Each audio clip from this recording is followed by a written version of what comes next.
O štai čia yra prabangi patalynė mėgstantiems meną, mėgstantiems tapybą. Kodėl aš taip sakau? Todėl, kad visų pirma, iš ko pagamintas galbūt audinys, pradėkime. Jisai yra pagamintas iš 100% medvilnės, yra premium mako satino audinys. Labai gražus, labai minkštas, pasižiūrėkit, koks tai minkštutis ir toksai švelnus ir turintis prabangų žvilgesį. Taip, o dabar sugrįžkime ties tapybą. Pasižiūrėkit, kodėl aš sakau, kad jisai yra kaip koks meno kūrinys.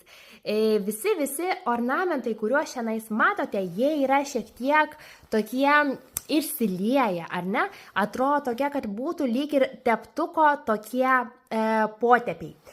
Nes kiekvienas piešinėlis nėra taip